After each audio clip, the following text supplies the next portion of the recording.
Hey everyone, how's your day going? Whether it's been good or rough, you're not alone. So sit back, relax, and let's step into the world of mystery together.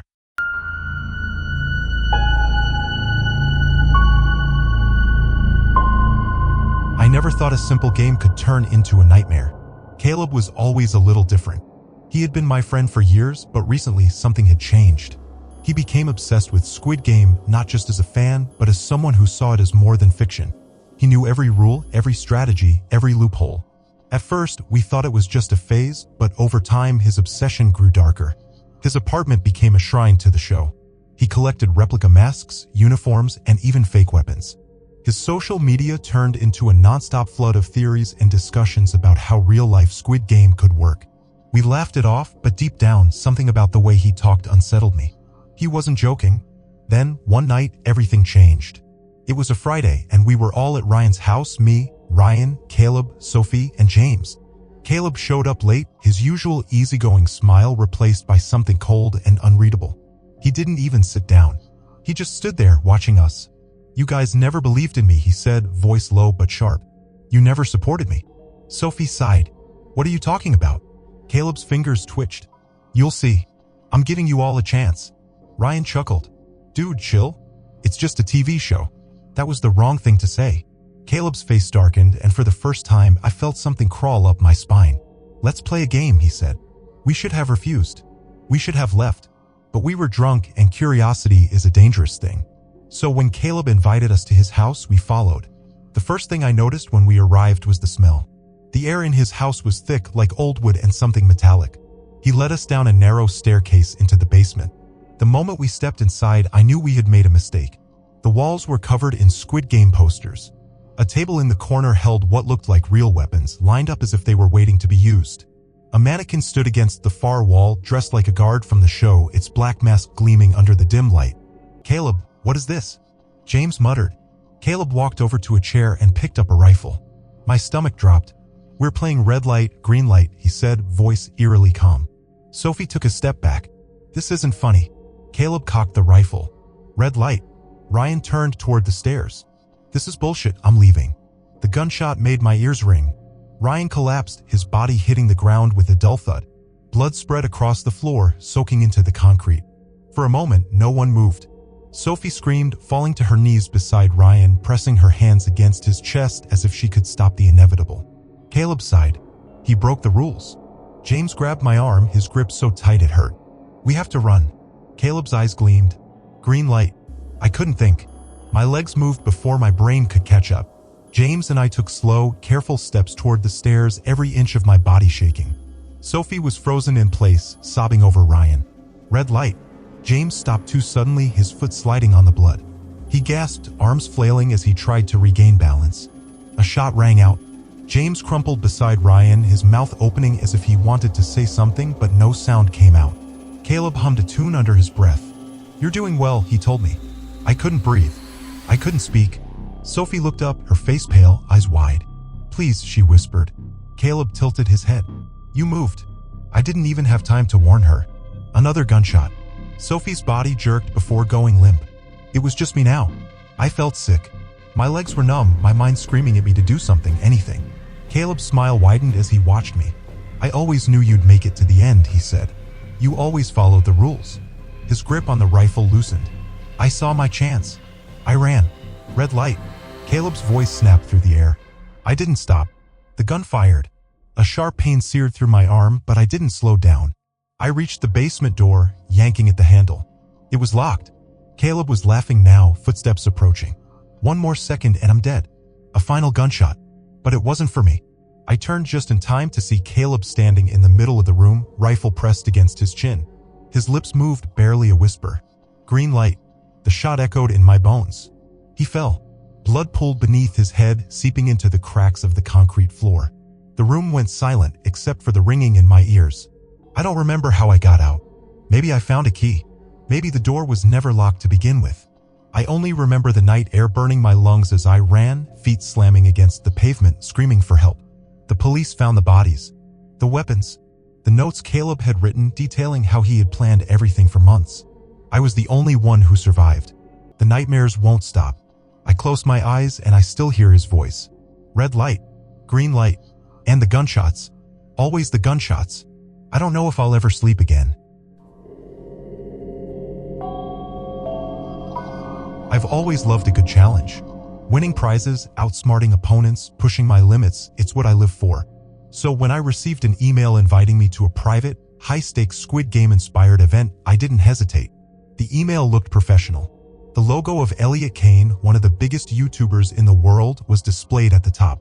The message was straightforward, a secret, real-life version of Squid Game, but completely safe and filmed for his biggest video yet. The prize? A life-changing amount of money. It was too good to pass up. The invitation included a flight ticket to a remote location with instructions to meet at a private airstrip. When I arrived, a dozen other contestants were already there, chatting excitedly, some recording vlogs, probably dreaming of their viral moment. A sleek black bus rolled up and a masked attendant gestured for us to board. No words, no introduction. That was the first red flag. I ignored it. The ride was long. The city lights disappeared, replaced by vast stretches of empty land. As the bus rolled up to an enormous fenced compound, my stomach twisted. The perimeter was lined with barbed wire, and watchtowers loomed in the distance.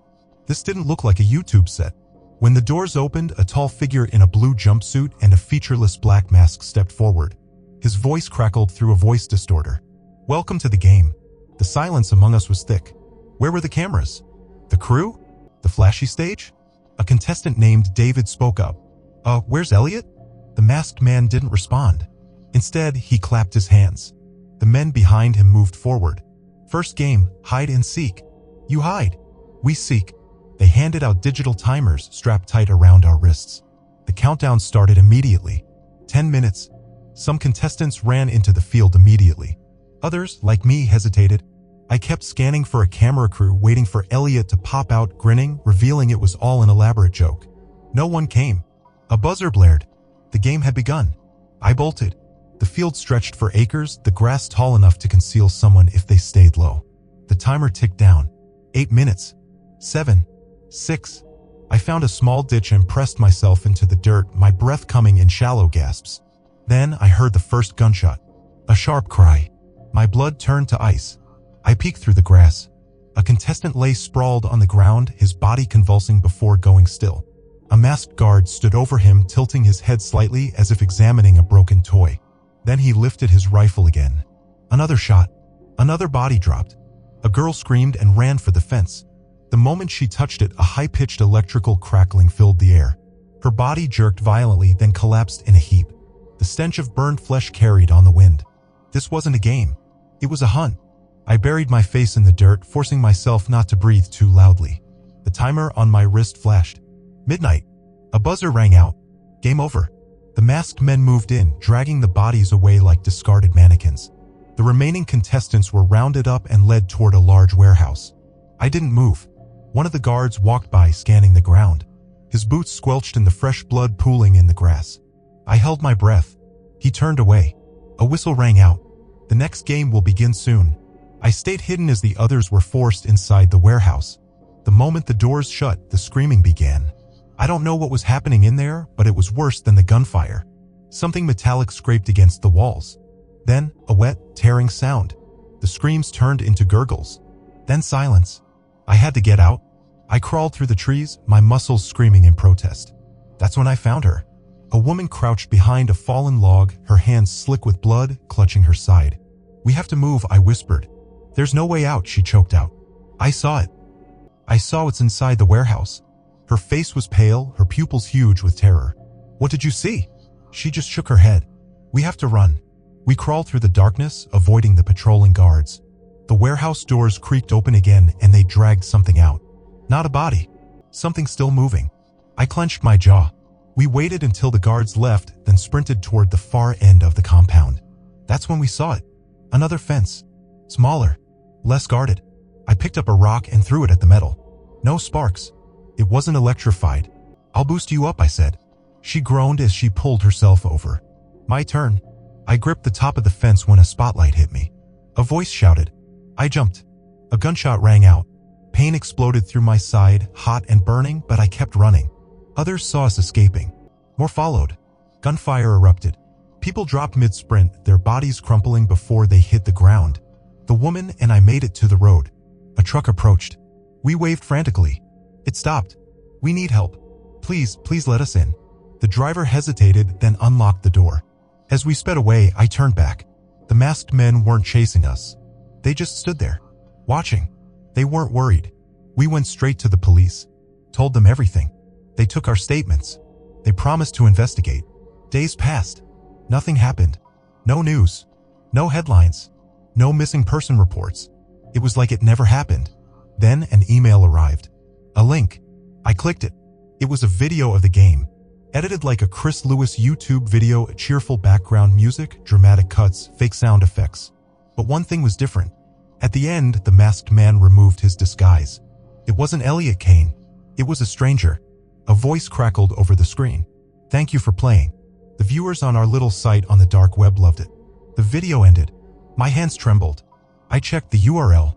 It wasn't YouTube. It was a private site. We weren't part of a viral challenge. We were entertainment for something much worse. And the worst part? The site had a live countdown. The next game begins in 7 days. Ryan hesitated before hitting send. He had rewritten the message 3 times, unsure if he was just overreacting. Finally, he let out a breath and tapped the screen. Ryan, Mason, I need to talk to you. It's about Jake. Something's not right. Mason, what now? Is he still on his Squid Game obsession? Ryan, worse. He's been setting up the games. For real. Like, in his basement. He asked me to play yesterday. Mason, what, like the candy game? Dude, that's just him being weird. Ryan, no, you don't get it. He was serious. He said we needed to be ready. Mason, ready for what? Ryan, I don't know, but it freaked me out. A week later, Mason's phone buzzed in the middle of the night. It was Ryan. Ryan, Mason, I'm at Jake's house. You need to come over. Now, Mason, what? Why? What's going on? Ryan, just get here. And don't come alone. Mason didn't hesitate. He grabbed his keys and drove over. When he arrived, Ryan was standing at the front door, pale and shaking. Dude, I was right, Ryan whispered, pulling Mason inside. Jake's lost it. The house was eerily quiet. A dim, red glow spilled from the basement. On the coffee table, a tray of Dalgona cookies sat next to a needle. Then Mason saw the wall. Notes, diagrams, photos of their friend group, each one labeled with numbers. And above them, written in thick, red paint, the game starts soon. A figure stepped out of the shadows near the basement stairs. Jake, wearing a red jumpsuit, a black mask covering his face. Mason's stomach dropped. Jake, what the hell is this? Jake tilted his head slightly, his voice disturbingly calm. It's a test. Ryan's voice was tight. A test for what? Jake stepped forward. For survival. Mason took a slow breath. Dude, this is insane. You need help. Jake let out a sigh, like he was disappointed. Then he gestured toward the table. Sit down. Play. Ryan shook his head. No way. Jake pulled something from behind his back. A gun. The room went silent. Jake's voice was eerily soft. If you play by the rules, you have nothing to worry about. Mason and Ryan exchanged a look. They had no choice. They sat at the table. The only sound in the room was the ticking of a clock as Mason carefully carved out his cookie. Across from him, Ryan's hands were trembling. Jake sat back, watching them, the gun resting on his knee. You're both doing well, he murmured. But remember, the clock is ticking. Mason swallowed. He was close to finishing. He just needed to. Ryan gasped. Mason looked up just in time to see the small crack running through Ryan's cookie. Jake's grip on the gun tightened. That's unfortunate. Ryan's breathing was uneven. Jake, listen to me. You don't have to do this. Jake gestured toward the hallway. Look inside. Mason didn't want to, but something in Jake's voice told him he should. Slowly, he got up and stepped toward the dimly lit hall. The smell hit him first, rotting, metallic, suffocating. Then he saw them, 2 bodies. One slumped against the wall, eyes wide, mouth frozen in terror. The other lay face down, fingers still clutching a broken cookie. Mason stumbled back, bile rising in his throat. Oh my God! Ryan moved fast. He lunged for the gun, knocking over the table. Shattered candy scattered across the floor. Mason grabbed the nearest object, a heavy glass candle, and smashed it over Jake's head. Jake hit the ground, mask slipping off. For a moment he lay there, stunned. Then he started laughing. Ryan grabbed Mason's wrist. Run! They didn't look back. The next morning, Mason sat on his couch, staring at his phone. Ryan had already gone to the cops. They raided Jake's house. Jake was gone. The bodies were still there, but Jake had vanished. Mason let out a shaky breath. It wasn't over. He could feel it. Then his phone buzzed. A new message. Unknown number. The next game is coming. A photo followed. Mason hesitated, then clicked on it. His stomach dropped. It was a picture of him and Ryan, taken from outside his window. At night, typing.